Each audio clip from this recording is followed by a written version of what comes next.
Mhm. All right. Introduction again, stocks and options and bonds and all these are obviously financial tools that allows us to trade. So let's talk about why learn about options. It just gives you another tool. Financial markets have came up when people started doing stocks and you own different stocks, and then options are just a leverage tool that would allow you basically to manage your risk a little bit more effectively, both in a positive and a negative way. And then market also have thought, or financial organizations have thought that, hey, when people and then when the stocks have gone up so big, how do they really get people still into it? But you want to have a big chunk of it, so they basically started doing the options. Options are not necessarily buying the stocks, but they are right to buy the stock, and I'll talk about that a little later. And the whole idea here is goal is that to provide you some foundational knowledge of stocks and options. Again, I will purely focus on options. So, um, options versus stocks. Stocks, as I mentioned earlier, represent purely the ownership in a particular company. Let's say you buy, 100 stocks of Tesla at, let's say, $400 a piece. Then you would basically be owning 40,000 dollars worth of ownership within Tesla for as long as you hold, and then that's you actually physical ownership of the stock itself. Most of the stocks are traded on Nasdaq, and other exchanges, but there are many stocks that are not necessarily be on the stock exchange. They could be on outside the United States, and I see some folks here from Canada, so they may be trading on Canadian stock exchange or some other stock exchange, and some are not even listed at all. Versus financial options or financial contracts that basically are based on derived from different stocks and assets. So let's say you have a watch, and then all I'm saying is let's use Ali as an example. Let's say Ali have a watch, and all I'm saying is, Ali, can you give me guarantee? I want to buy your watch in a month from now. I don't have the money in my hand. Ali say, okay, fine. How much you want to pay for it? And I agree to a price, and Ali give me his watch for, let's say, $5,000. Um, and then for that agreement of the price, I give him 10% of that. So I give him, let's say, $500 for right now. And then after a month comes back, and I don't see the value as 5,000, even though I promised it. But the value of that watch is, let's say, only 4,000. I say, you know what? I don't want to buy it. I never go to him. Then Ali get to keep that $500. The flip side of it is Ali agreed to sell me that watch for $5,000. So he will not sell that to anybody else. He's not allowed to sell that to anybody else. So 1 month pass on, and then there are 10 other buyers, and the value of his watch is not $10,000. While Ali is stuck at the same time, or Ali has already tendered a contract with me because I bought his watch as a option.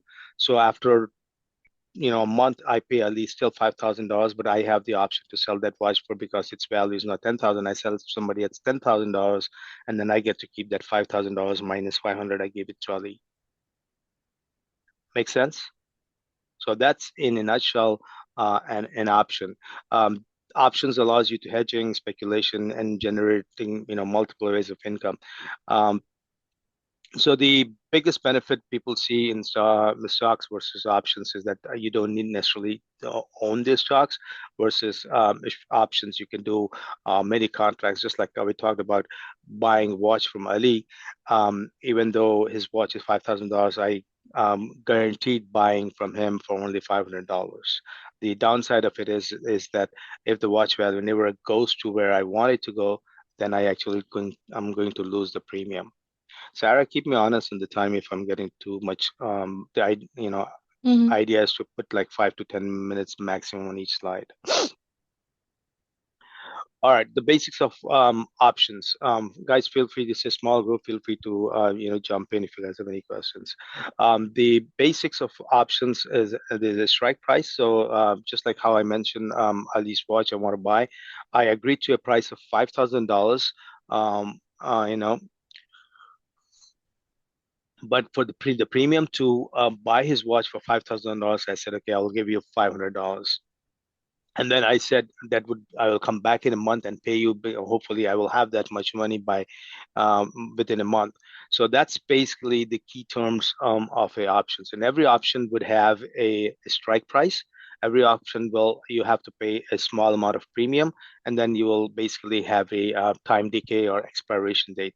Options are good fruits, also another analogy, but they expire, they go stale pretty fast. So the biggest thing about options is you have to eat them at the right time. When they're ripe at the right time, that's when you eat it. Otherwise, they will go still pretty fast. If you buy it too early and then execute it early, also sometimes it's not right. So how do you time the time? There is no magic wand for that. So Any if you, questions? Go ahead. yeah, if you can just elaborate a bit about time decay. Yeah, absolutely. And then we'll show you on the actual platform as well. Mm, So every the Nasdaqs and NYSE and all these guys have actually put together a contract with every organization who is listed on the Nasdaq. For example, let's again take the example of Tesla. Tesla, let's say trading at $420. Then you would have different types of expiration. There's monthlies and weeklies and quarterlies.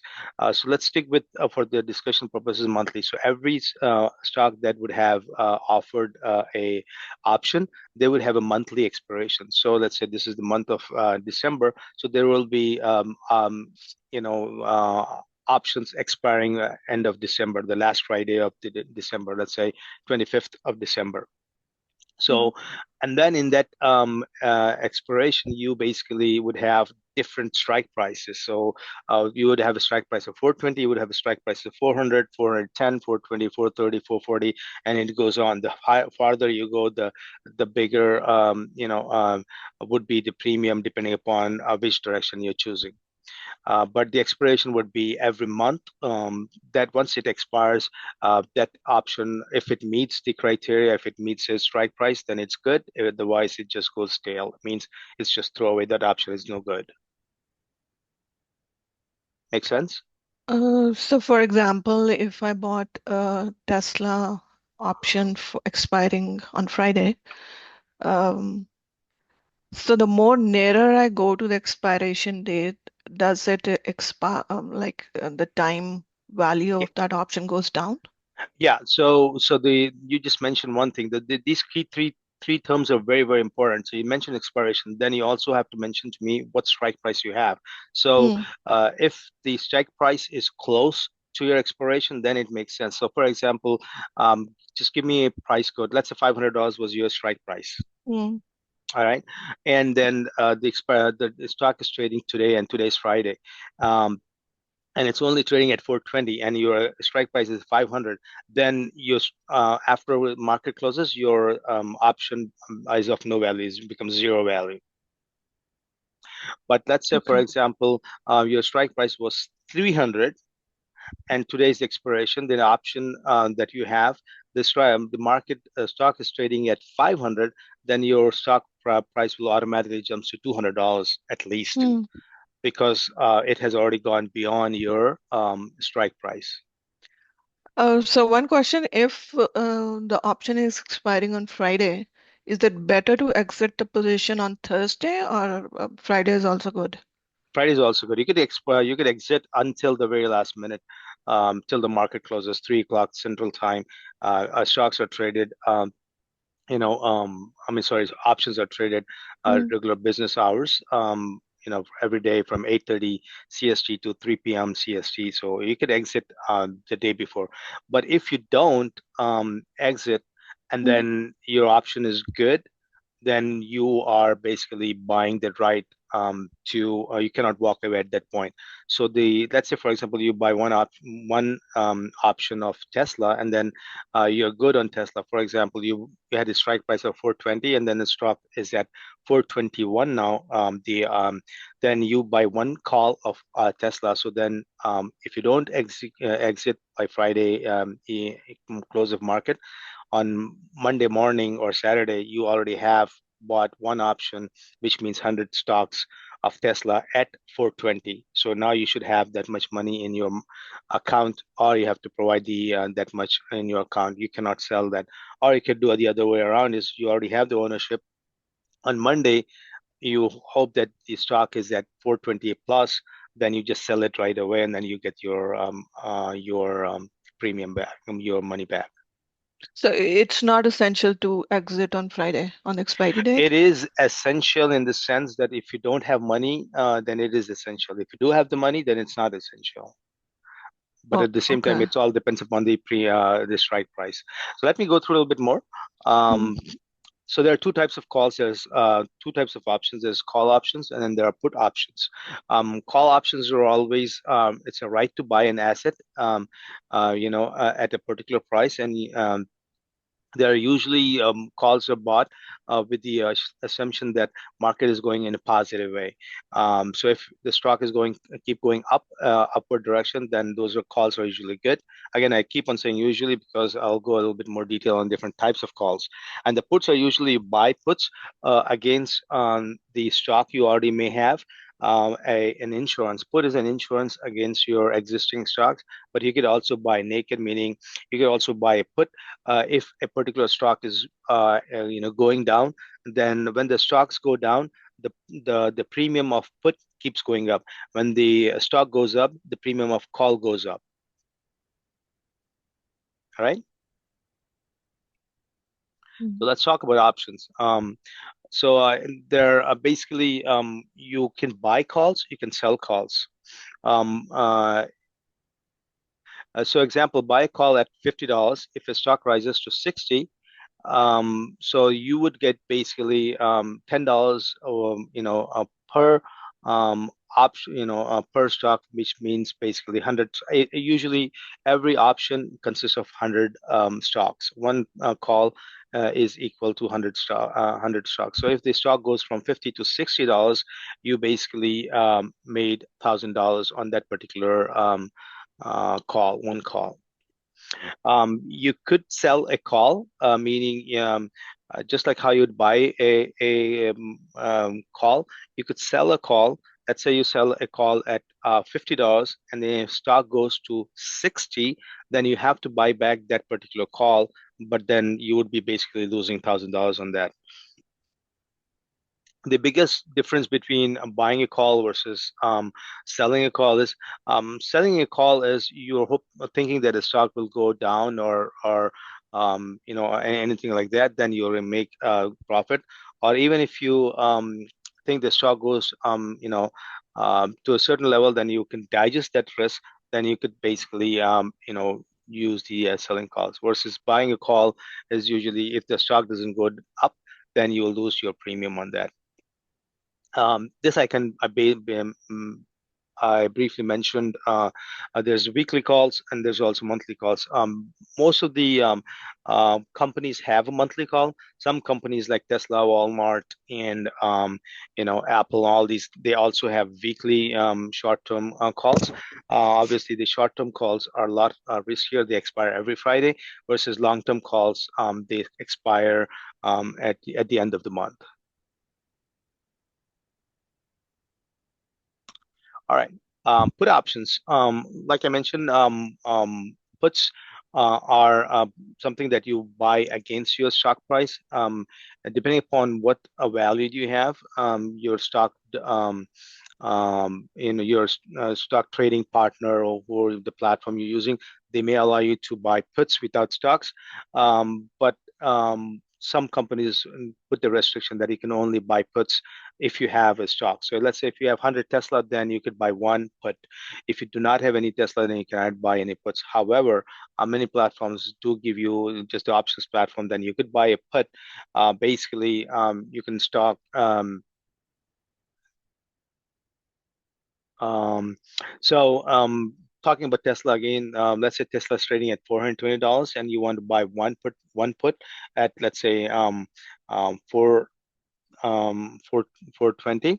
Um, its premium would be, let's say, $15, and it will go actually into the actual chart. So you could buy that, and if the stock goes up, so you paid, let's say, $500 to buy one put of Tesla at 420, and the stock closes on Friday at 430.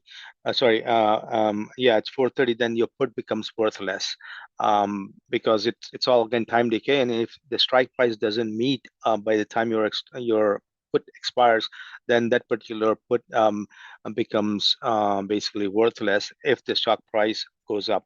But however, if the stock price goes down, and let's say you bought at $100 and the stock price is now at $90, then you basically make $10 profit on each put. Actually, not $10 on each put, but it's actually $100 because it's 100 stocks on that, or $1,000 rather. Um, Assalamu alaikum. I had a question. So initially, when when you were giving the example of that watch, right? right. So when we realize that the price is going down before close on Friday, we can exit, right? We Yeah, realize that. absolutely. For a put also, same thing as for calls. So let's say you have a a call that you take the example of watch again. You said, okay, it's telling me the running timeout. If I do run out of time, by the way, I will set up another conference call and then you guys can join. I have this freebie with Zoom. So you you bought this call for, let's say, buying you a watch at $5,000 strike price, and you paid $500 for that. And on Friday, your watch value didn't go up to 5,000. Then you could definitely exit out. It's not going to do, if it's a calls, then you will not get any money back. Obviously, the premiums are premiums that just goes to the market. If the strike price did meet, let's say the stock is trading at, your watch is trading at, let's say, 6,000, and then you want to exit on Friday, yeah, you could do that, and then you just get your $1,000 difference, and then you get to bag that. So just to clarify, like if on Friday on the expiration date I am in loss, then I have to exit on the day. Yeah, And you can still exit. All you lose is your premium. So let's say, remember I told about the watch is worth $5,000, or you agreed to 5,000, but the premium was 500 only. So you lose that $500. but if I'm in profit, then I can carry forward to next week. Yeah, but that's not, again, keep that in mind that it's not just the premium profit you're thinking about. But let's say, for example, let's take an example of Tesla. Let's say you bought one Tesla. Let's say you bought it at 500. The market is now at 520. The strike price is 500. The market is 520. So you are making $20 by the market close. So you would tend to keep it, but if you keep it, then on Monday morning you have to have the 100 stocks worth of money in your account to be able to suffice that transaction. Oh, okay. So it's Because better to like exit on the expiration not date. better, but again, if the market continues to keep growing, then you could probably keep going. So Tesla may not be necessarily a good stock, but at the same time, it has huge value. It has huge requirement, right? So 100 stocks of Tesla is comparatively a lot. Not everybody have that sometimes. So maybe it's good to exit and take a smaller profit. But let's say you buy a stock that is only $10, then you know that it's going to go to 20, but right now it's 12. Then you already bought two calls, so 200 shares. So you are you think you can handle it, and then you'll basically all of a sudden you bought 200 shares at $10, even though market value is right now at $15. Okay, got it. So Right. initially, I thought when you were explaining that when you when you see a pattern, like when you see it's declining, you can exit, but sure, you can exit, but you will still lose the premium. I thought you don't lose anything, but you No, no, lose you premium. so once the premium you will always premium once you paid it's gone whether you make it you don't make it even if you make profit you know you have to take the premium out of that. That's the transaction fee. So Nasdaq or NYSE, these guys are making money. The platform is making the money no matter what.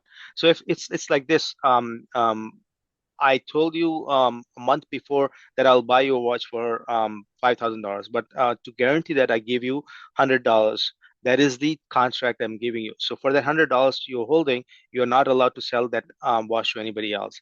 But if I walk away, then you get to keep that watch. If I come back to you and say, give me that, even though your value is 5,000 to 10,000, you are, you know, obliged to sell it to me. So that's what the premium is already gone, no matter what. Got it. Thank you. Yeah. Yeah. Now I understand that premium is the fee that you have to pay in any Yeah, case. that's Yeah. another way of saying that it's a fees that you Yeah. pay for the transaction. Yeah. Um, so there are multiple ways calls can be bought. Calls can have buy option. I mean, sorry, buy options. There are call options and put options can be both buy and sell, but all it is doing is you're giving you a right to buy or right to sell. When you buy a put, basically you have a right to sell certain stock at that particular strike price.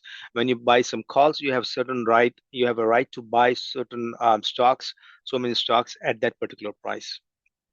So call options are usually profitable when the stock price increases. I think I already mentioned that. And then on the put options, when the stock price decreases, that's when you do it. So that's why it's called calls are bullish and puts are bearish. But if you sell calls, then they will become basically bearish. So when you sell a call, if the market goes down, that's when you make a price. Here's a good key point. He said a call is like reserving a ticket for a future concert at today's price, while a put is like buying a travel insurance for a trip.